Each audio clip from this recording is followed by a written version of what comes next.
everybody. I'm Larry Ridley, and this is the NFL on EA Sports. It's a fresh start throughout the league here in Week 1 as these two teams have high hopes for the season ahead. It's the Patriots going up against the Browns.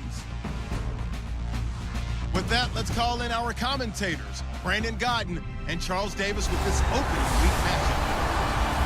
Just off the shores of Lake Erie, we are at First Energy Stadium in a city aptly named after its founder, Moses Cleveland, way back in 1796. Tonight, we're back to football. It's the Thursday opener for 2017 between the New England Patriots and the Cleveland Browns. Hi again, everyone, with Charles Davis. I'm Brandon Godden. And, Charles, we look at this Browns ball club, an early season tilt. And when it's an early season tilt, should be ready to roll. Well, let's face it, the aches and pains haven't really set in yet. And both teams eyeing a really good start to get things going. On the other side of the field for the visiting Patriots, and I don't think from what we saw down on the field before the game there's any doubt they're ready to roll. They passed the eye test, don't they? This team looks fired up and ready to play. And they will not get a chance to return this one as it's through the end zone for a touchback.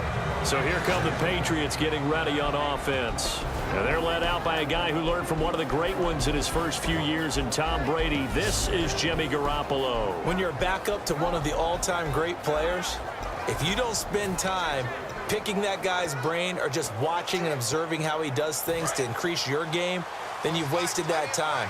I don't think Jimmy Garoppolo is that type of a player. I think those lessons learned have a chance to transmit themselves very well. Now a first carry for LeGarrette Blount. And he gets this one just shy of the 40. They'll mark him down at the 39. A really nice pickup of 14 yards, and it moves the stick.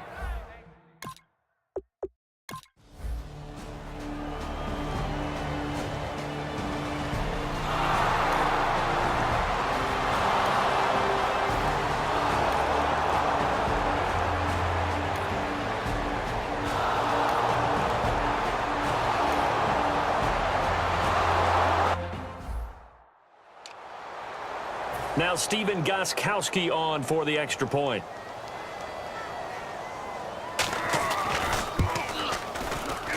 And he gets it to make it 7-0 Patriots. And that one will go down in the books as just a one-play drive and then 3 points tacked on to the end of it. The kicking unit out for the Patriots as they send this one away. This is taken just shy of the 10 here. And he'll take it past the 25 and up to the 28-yard line.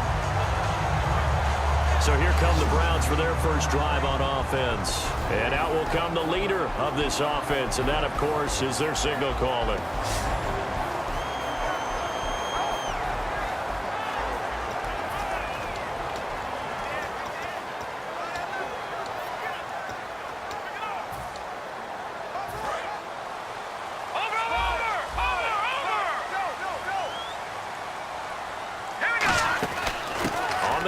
This is Isaiah Crowell, and running room scarce here. He's going to be stopped in his tracks at the line of scrimmage. 2 Patriots there to bring him down. Okay, Charles, who are you picking to highlight here as we show the starters for the Cleveland Browns? I like how you said highlight because I'm going to go with Isaiah Crowell, the running back, because if you go back to his high school days, he was in the spotlight. Actually announced he was going to the University of Georgia holding up a bulldog puppy. Didn't work out there. Went to Alabama State and had a nice career. Undrafted, unheralded, but had a really nice year in 2015, so he's trying to bring the spotlight back. It's a loss of 2, now 3rd down. That play almost seemed like a baseball play. See ball, hit ball. But in this case, see guy with ball, tackle guy with ball. An extra corner on the field for New England here on 3rd down. Yeah, another DB going left side here, and it's complete. The 21 yards there as they convert on 3rd. Well, for teams that like to play man coverage, running corner routes can be tough on them because of the ability of getting into it. Sometimes you're squaring it off. Sometimes you're just rounding it. Sometimes there's a fake. Sometimes there's not. That makes it very, very difficult for a DB to stay with it. Now a play fake here on 1st down. And incomplete there, almost picked off. That's one you maybe expect your roaming free safety to come up with. But it's 2nd down. And quickly, let's check out the New England defense. Devin McCourty is one half of twins that can cover just about anyone in the league. A top-notch player who can play corner or safety.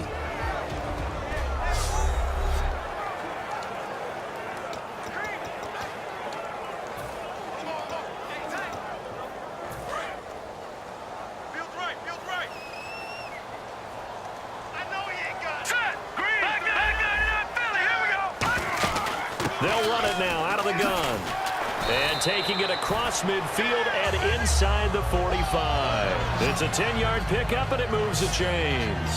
Absolutely love the run right there. This guy's known for his quickness, but also for his speed. He's able to get to the second level almost before you blink if you give him any type of blocking.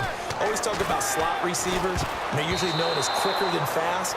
In this case, we've got a guy who's quick and fast, and he used it to great advantage. There are a good number of coaches that any time they call an in route are really worried about the play because there's so much traffic ordinarily that the ball has to get through to get to the receiver. And on that play, it was batted down. They'll fight forward for a couple down inside the 40. 2 Patriots there to bring him down. Well, I think we know by now that every run is not going to be broken and get all the way to the end zone. But these short ones still have their value. You can still set up your play action and throw the football. You control the clock because you have the ball and they don't. And often the physicality sets the tempo for the game. And he's able to get it to the 31, and that's enough for the first.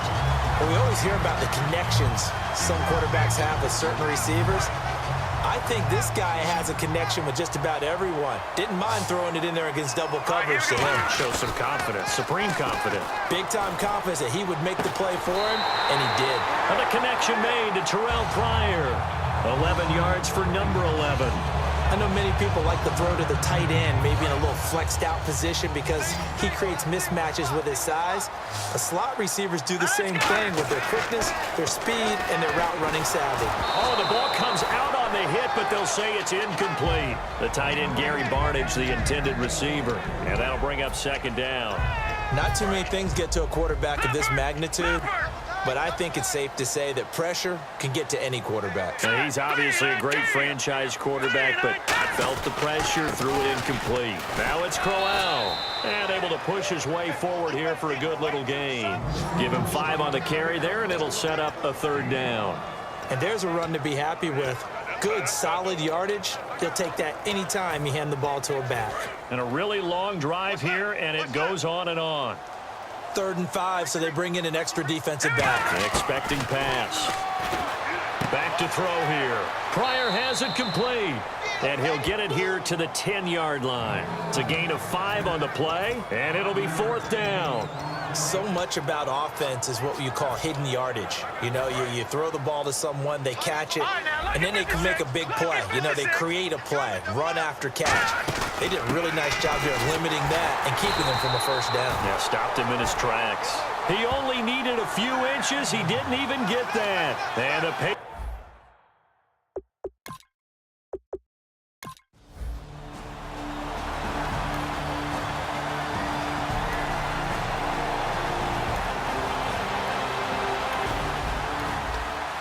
offense set to take the field here as they have the football in the final minute of this first quarter.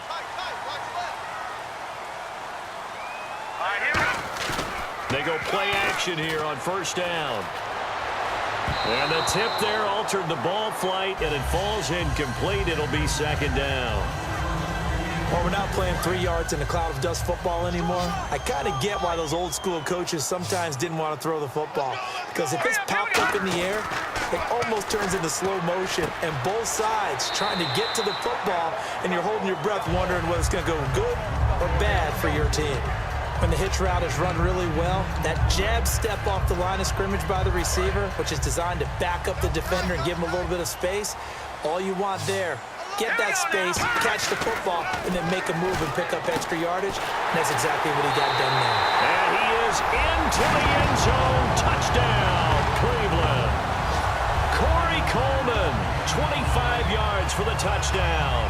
And the Browns are within an extra point of tying this thing up. I think if you polled defensive backs, they would say the corner route, take that out, make it illegal because it...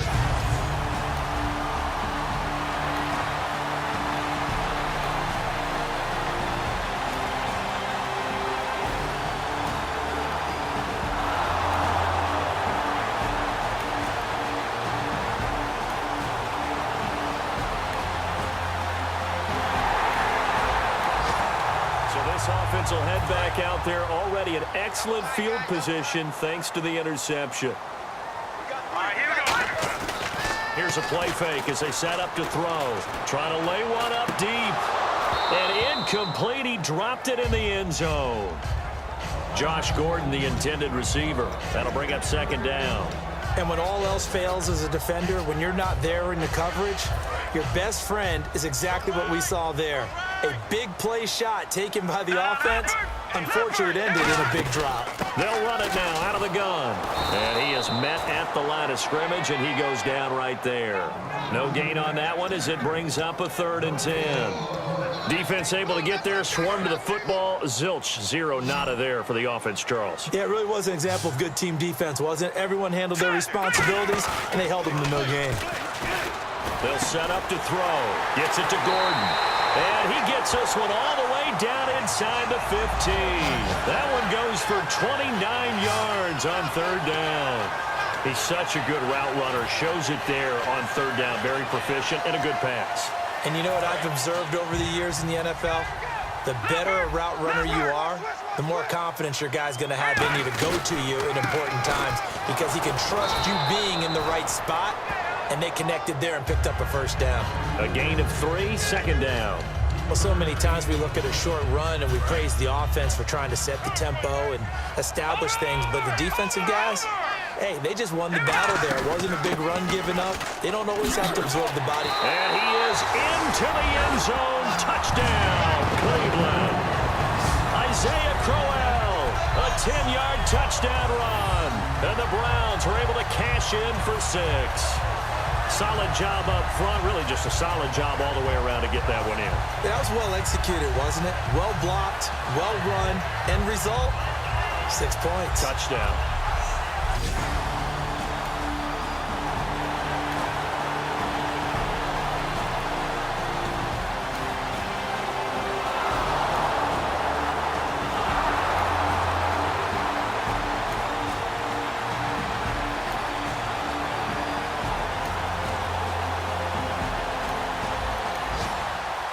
Good punt. This offense will start with tough field position inside the 10.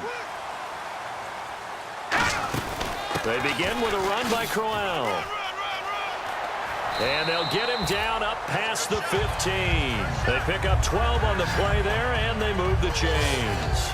I love when a play results in a gain that I can actually kind of fall back on one of my favorite adages, and that is anytime there's a run over 10 yards, it means that the offensive line did its job, but you know who else did? The wide receivers. Because the first 7 yards kind of belong to the offensive line and the running back. Anything after that means the wide receivers did a great job of blocking downfield, being willing to mix it up, and give them some more space to gain additional yardage.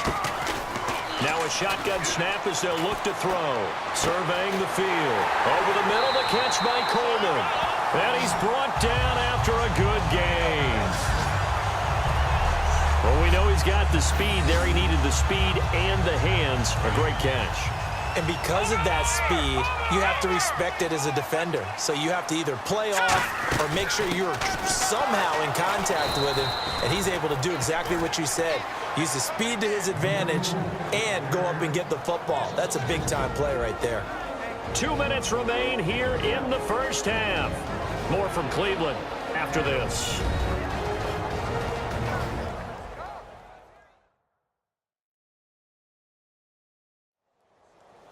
A reminder coming up at this and every halftime this season, we'll be checking in with Larry Ridley in Orlando for highlights and analysis of our first half. LR, that's my man. That's your guy. And the offense will be looking to get at least some of this yardage back here. It's 2nd and 12. Let's go. They'll look to throw here. And he's got his man on the out route. And he's brought down. That one goes for 13 yards, and it moves the sticks. And a good quarterback facing zone coverage. If he has just a little bit of time to survey the scene, that's what's going to happen. No doubt about it. If there's no pressure, he's going to continue to pick them apart because he'll have all that time to find someone open downfield. You can only cover for so long. So maybe they want to go to a zone blitz scheme, get a little bit more pressure. Remember when Carolina did that against Denver? They lost the game ultimately, They dropped the defensive end out, and he ended up with an interception in that game in Super Bowl 50. Maybe some sort of scheme like that to try and get more pressure at the passer. And incomplete there. A nice hit. Jars the ball free and brings up third down. It looked like they had something there, but I think that he was thinking about running with the football before he actually hauled it in, and that led to a big drop. Here comes the 7th play now of this drive as this is 3rd and 10. Off the play fake, he'll look to throw. And that's incomplete.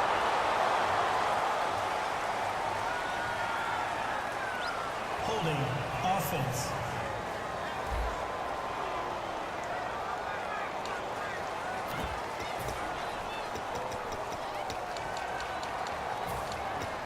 The 3 straight incompletions, they don't care. That hasn't dissuaded them. They're going to go for it on 4th.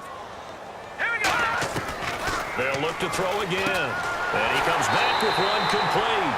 And he's able to get the first here as he's taken down at the 25.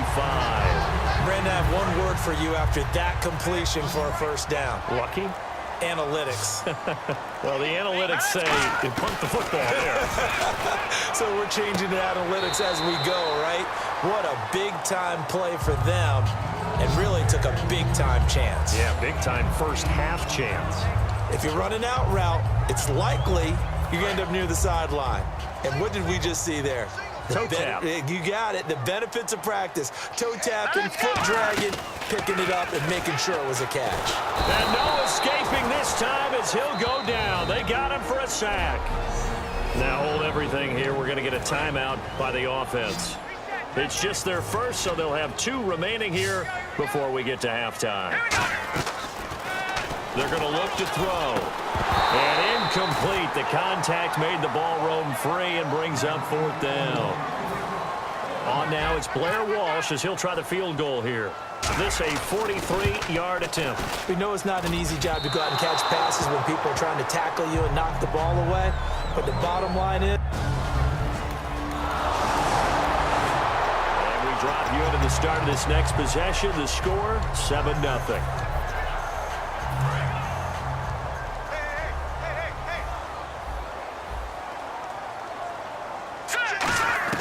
They'll throw now on the final play.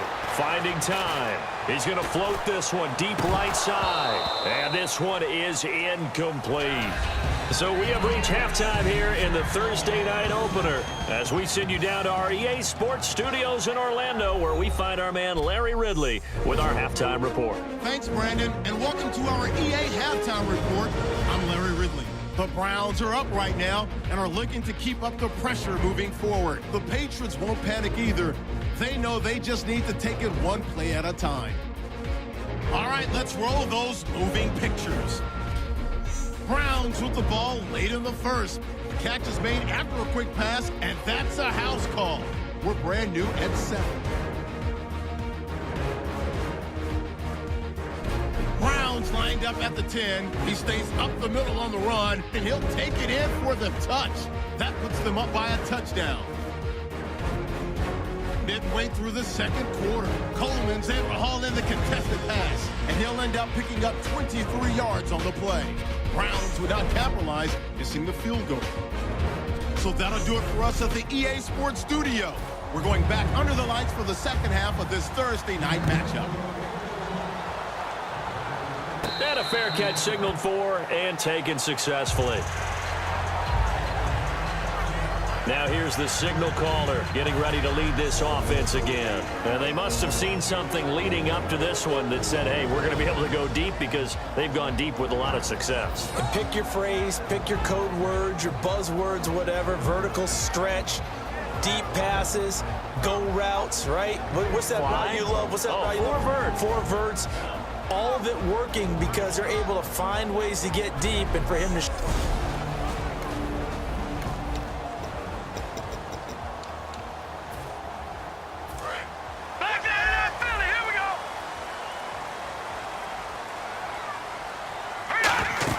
Second half begins with a run by Crowell. Trying to run inside, but nothing there. That's going to go as a loss of a yard, and it'll be second down. The insistence of speed at every position is really seen at the defensive end spot. These guys in the old days were often outside linebackers. They just pushed them forward because they wanted to play fast and get to the quarterback or the running backs quicker than ever before. And they're going to get this one all the way out across the 45. And that's why defense coordinators always preach 11 guys to the ball. Because sometimes you have a missed tackle, but if you have a swarm of guys around, less room for them to roam even after the first missed tackle. In this case, tackle was missed, plenty of open field to get after that. And he's able to get this one down to the 40-yard line. 15 yards there on the catch and run. And defensively, they were in zone coverage there. Do you have to be a little careful? You're losing playing against a good quarterback like he is to not play too much zone? Yeah, you have to be careful about how much time you're giving up. I think it's a good point you just brought up. So maybe if you still want to play zone, you go to a zone blitz scheme. And you can drop anyone out of your defensive front. Defensive end, defensive tackle. It doesn't matter. You just exchange someone to bring more pressure towards the quarterback and still try and cover downfield. And second and 10, he'll look to throw again. He's going to go up top. And at the 7-yard line, the catch is made. And all the way in. Touchdown, Cleveland. Josh Gordon, 39 yards. And the Browns add on to their lead. Well, you know he can be explosive, and he's ultra-explosive there on the fly route. And you know how many times we've talked to coaches and we...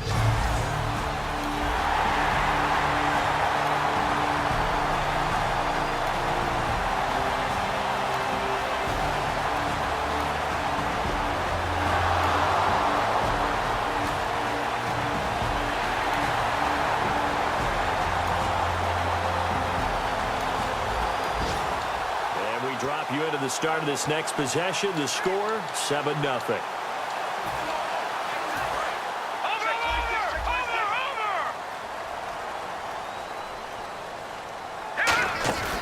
They'll run it now out of the gun. And some room for him there as he'll take this up to about the 15. Calling a gain of 4 on first, and that'll make it second down.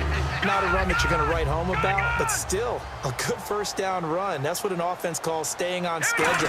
3 to 4 yards on first down, you're set up very well for the rest of the drive. No gain on the play there, so they're left with a 3rd down and 6. Well, he didn't make headway on that one, but he's had plenty of carries all night long. I just wondered maybe he's a little bit tired from toting the rock that much. Defense thinking pass. They've got the nickel set out on 3rd and 6. And a hook up over the middle to Pryor. And he'll be about a full yard shy of the 20 at the 19-yard line. And how about the call here? They need 2 yards in their own territory on 4th down, and they're going to go for it. They're going to try and throw. And this is brought in by Pryor. And he's got the first as they'll bring him down at the 28-yard line. I don't know if I agree with that. I guess they don't care if I agree with that. But, boy, you have to be surprised by that, right? I definitely was surprised that they decided to go for it in this situation. But they must have either felt like they either had a great play call on or they're trying to show extreme confidence. And they get him down, but not before he takes it across the 40-yard line. It's a pickup of 14 there. And the Browns are going to have a first down. For so many years, I was convinced it was a myth, you know, because you always hear about the smaller running back. Play gets lost, you can't find him, and sometimes that's part of his genius. But it's true. You get behind big offensive linemen, the defensive line guys trying to find him, trying to peek around people to see him, and he gets lost. But this guy gets lost in a good way for his offense, picking up big yardage. They'll look to throw. Screen play, Johnson. Give him 6 on the screen, but now it's 3rd down. For a second there, I thought that might break big. Screen pass, looked like it was coming together, looked like there was an opening. Still, ended up with a solid gain. Looks like a nickel set here defensively on 3rd and 2. Well, maybe expecting a throw. Now back to throw. Pryor has it complete. 11 yards for number 11. Would it be safe to say that as precise as routes are supposed to be run in the NFL, maybe they're not quite as precise in college ball? That's accurate, yeah. And I think we saw a college route in the NFL there. Just find the soft spot, find the dead zone, and find the first down, and that's what he just did. They go back to the ground now with Crowell. Just a yard on the pickup there, and it'll bring up a 2nd and 9. Partner, we know today's NFL is really built around the guy throwing the football. But these short runs, they still pay dividends because they can take their toll on a defense, and they can add up as the game goes along. You control the clock, you control the ball, and that way you often control the game. Oh, he's got a man wide open, complete. A very solid gain of 27. Never make the mistake that the slot receivers, especially the little guys like we're watching here, are just quicker than fast. A lot of them combine quickness and speed, and they catch a lot of footballs, as we just saw there.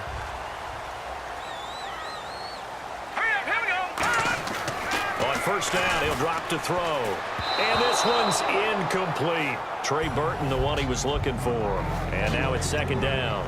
So the numbers have been good in the passing game, and certainly a big reason why they have the lead. But now here, 3rd quarter, maybe go to the run game a little more? Yeah, perhaps. I mean, after that incompletion, a little credit to the defense for shutting them down on that play. Maybe you try and run the football a little bit more in this spot. They have to feel good about how they've been throwing it overall. That is caught. And he'll take it into the end zone for a Browns touchdown. Terrell Pryor from 10 yards out, and the Browns add 6 to their lead.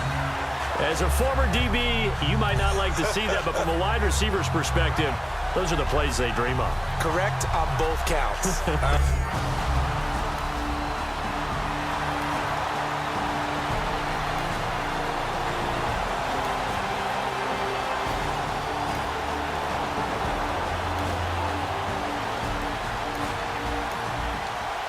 Drop you into the start of this next possession. The score, 7-0. Now a handoff to Crowell.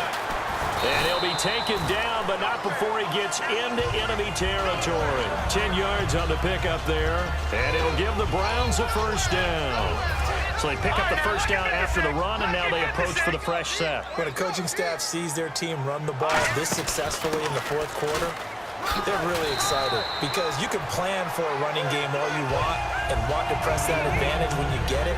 But for the most part, it's a little bit of a surprise. And right now, they've got to keep that going, want to continue to grind out the clock because it's definitely in their favor at this stage of the game. Can they close the game out and continue to do exactly what we just saw there, and that's run the football. They'll run it now out of the gun. It'll be a gain of 2 on the play, but they'll remain a few inches short here with 3rd down looming. The 4th quarter here, they've got the lead. They want to keep it on the ground. That's what they're doing. Smart football. Keep the clock grinding. Keep it going. But you got to figure now, they're going to see more people stacked up at the line of scrimmage as they try and bleed it out. 12 yards that time for number 12 as they move the chains. But defensively, they just don't seem to have much of an answer for this passing game. Not at all. Look at the confidence that's exhibited here. With that type of a lead, clock on their side, instead of running it, they're still throwing it, trying to pick up first downs and keeping the football. A first down carry here for Johnson. And he'll take it into the end zone for a Browns touchdown. Duke Johnson, 27 yards. And the Browns add on to their lead. Well, partner, that was another explosive run. And one thing I've learned in our time in this game, yes, the offensive line has to get a lot of credit. But for big runs to occur, the wide receiver...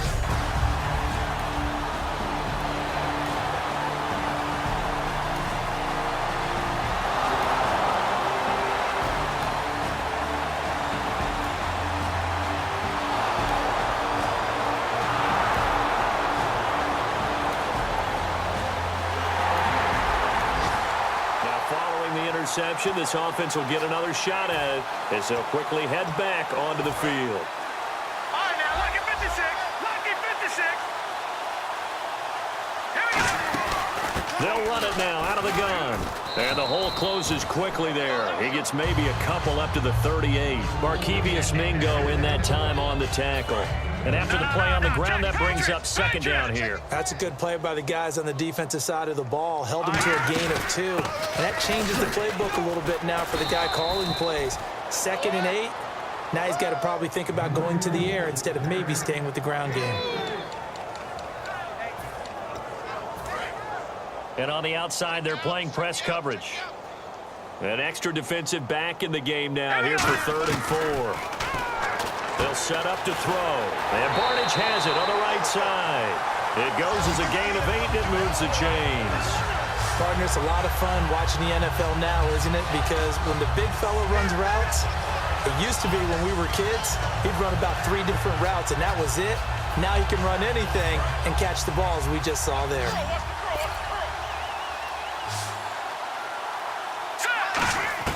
From the midfield stripe, they'll look to throw.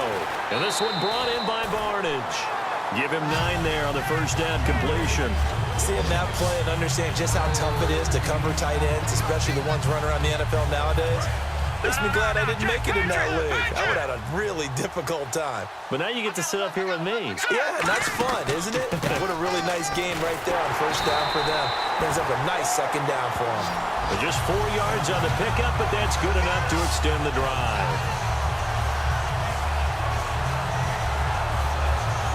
So the offense has it 1st and 10. Time for a break. This one, all over but the shouting. We'll finish it after this.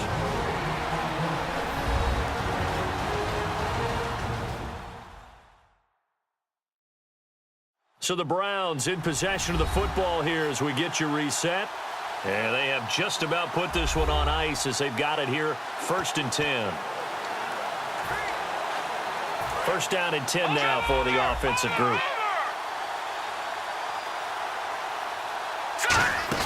They keep it with Crowell on first. And this play will be blown up. He'll lose yardage back at the 38. It's a loss of a yard there, and now 2nd down. And here comes play number 6 on this drive. Yeah, let me puff out my chest a little bit, even though I'm not rooting for either team. That was a really nice defensive play. It's awfully fun to watch, even in an offensive game. Rob Ninkovich on the stop. On any running play that's called, they're always hoping that it's going to break big and go the distance. But when you get a nice gain like that, you're able to do so many things anyway. You can come back and run essentially the same play again, continue to move the ball on the ground, or you can decide to throw the ball now because usually you have the defense back on its heels. He's lucky to be getting that one back. After what they've done with him all day long with all the targets trying to go after him, he's obviously gotten smart and his pride has kicked in. Made a terrific play. And with things looking pretty good on the scoreboard, they're going to keep the offense out there and go for it here on 4th. He'll look to throw. He finds Coleman. And he will get into the end zone. It's another touchdown. This thing is ugly.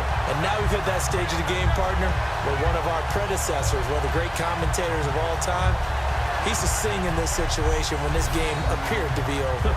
I know the fat lady's been singing for some time. No, not her at all. This is but one of our guys. she's singing too. No, she's at least she's on like the 5th tune. Yeah, she left Scales way behind.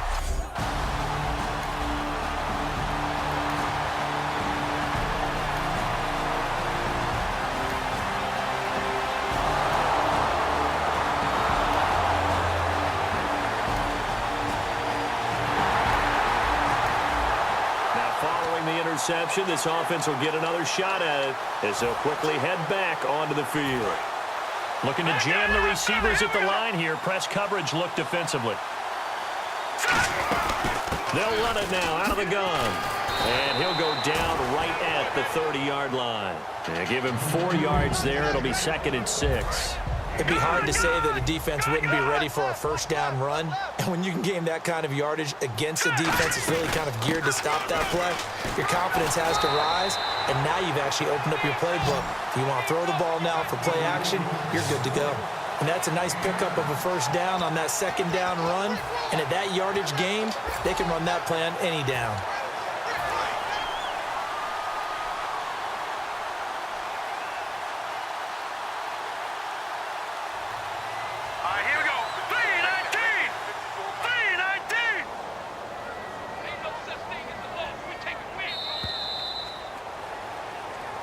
Well, my friend, for the players, it's good for them to get that first game under their belts. For you and I, that first Thursday night game, also good for us to get that under our belts, wasn't it? It was no longer preseason. We were into the regular season, the first game of the year, And you know, all eyes were watching this when everyone was excited that football was back. It is just special. You could just feel it. It's so good to have the pigskin back out there. It'll be crisp fall weather before we know it. You got that right, but I love the build-up to it, right? All day long anticipating it, and then we got here and we saw a game, the first game of the year.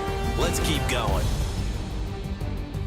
So for Cleveland, they begin the new campaign with a victory here in front of the home crowd in the Thursday opener. And they'll get a few extra days to get ready for next week, where they take on the Pittsburgh Steelers. Meanwhile, for New England, they obviously fall to 0-1 with the defeat. And they'll try and turn things around next week as they have a date at MetLife Stadium with the New York Jets. So that's a wrap. For Charles Davis, I'm Brandon Gunn, and this has been a presentation of the NFL on EA Sports.